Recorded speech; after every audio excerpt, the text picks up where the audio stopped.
Today I'm here with Anthony Santaro, who is a VP at Armory Square Ventures, who is a VC that has backed Thoughtly. I'm here to have a simple conversation with him to see exactly the process that is put in place in investing in a company like Thoughtly. So with that, pleasure to have you. Thank you for having me, Will. Of course, of course. I wanted to run through first things with the basics. What is it that you do as a VP at Armory Square Ventures? What does the day-to-day include? Yeah, so the day-to-day, which is one of the reasons I love the job, is really quite varied. So some of like the key kind of areas that I do is sourcing. So that would be going out, meeting with new startups. That could be via Zooms, at events, whatever it may be. Another kind of bucket would be doing deal execution. So that would actually be doing the diligence on an potential investment opportunity if it's one that we're getting excited about and we think could become a near-term potential portfolio investment. And then with companies such as Thoughtly, helping post-investment support. So I'm a board observer at Thoughtly, as well as another 4 or 5 of our other portfolio companies. So helping out post-investment. I'm interested to know what it looks like finding these companies. How many companies do you vet out, would you say, every year? Yeah, so I think we look at upwards of like 2,000 plus companies a year. And that's a number that's been growing year over year as we've continued to add new team members and find kind of our sourcing strategies. And to kind of put that in perspective, I think last year we did like 3 or 4 investments. So it's a really finite number that actually end up making it through all the way to investment, which is why we're so excited to be partnering with Thoughtly and our other portfolio company. I love that. And just so I know what makes us so special, what is it that you look for when you're scoping out these companies? Yeah, so I think the first thing that we look for is the founder and looking at what we'd call like founder market fit. Do we feel that they have a strong domain experience? Do we feel that they are on a true mission, like they're doing their life's work and that they're uniquely positioned to be able to solve the problem that their company is going for? And I just still remember my first conversation with Tori, who again is one of the co-founders and CEO here at Thoughtly. And he was so articulate in being able to explain what Thoughtly has achieved up to until that point, but even more importantly, why they are raising the Series seed funding to go and be able to execute on a strong product roadmap, hiring roadmap, be able to execute go-to-market. They have great people like yourself, Will, on the go-to-market side and being able to expand the sales force here. And so those are all different reasons that we got really excited initially. And as we dug deeper into the business and we're able to do customer introductions, as we're able to do reference calls for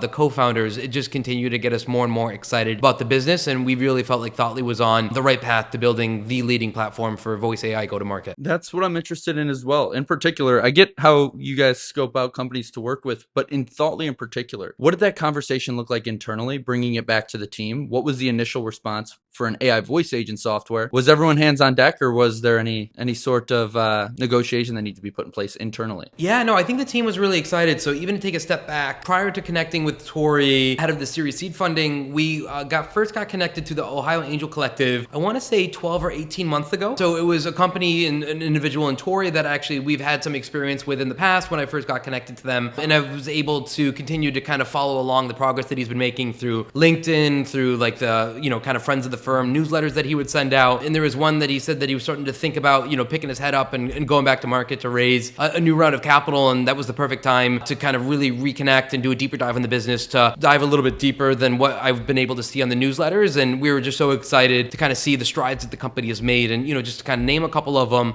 when we first got connected with Thoughtly, 12 or 18 months ago, there was a huge focus on kind of SMB. So that has continued to kind of evolve and moving more upmarket and looking at like enterprise organizations. So some of the logos that you guys have on your website and as part of your customer roster today has been really exciting. And being able to speak with those customers and better understanding how they're utilizing the Thoughtly platform also got us very excited, in the sense that they were continuing to increase, week over week, month over month, their usage, and being able to see the call volume scale up. And I think for one of the existing customers that we spoke to, as well as a prospective customer that we introduced Thoughtly to, which actually I think you were the AE on the call for that. You guys went head to head with 2 or 3 other leading players in the space, and you guys came out on top. And we were able to kind of do these debrief conversations and better understand what specifically stood out of Thoughtly versus these other platforms. That really gave us a huge amount of conviction into what you guys were building. Fair enough. And I know that we're going to keep this as a brief meeting here, but I'm interested to know, from your standpoint, what should companies look for when they're looking for venture capital, or if they're raising money? What should they look for in somebody that's funding them? Yeah, and so I think one thing that we always say internally is that this is really a true partnership. It's more akin to a marriage marriage. These aren't, these quick day trading that you might be able to do in public equities. This is a very long journey that,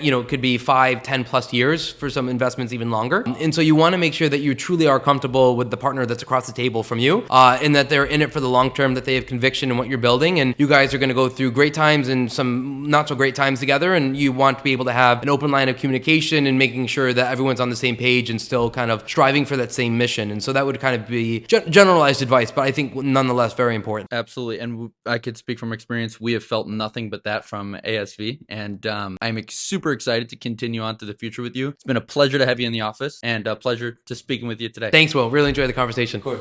Bye.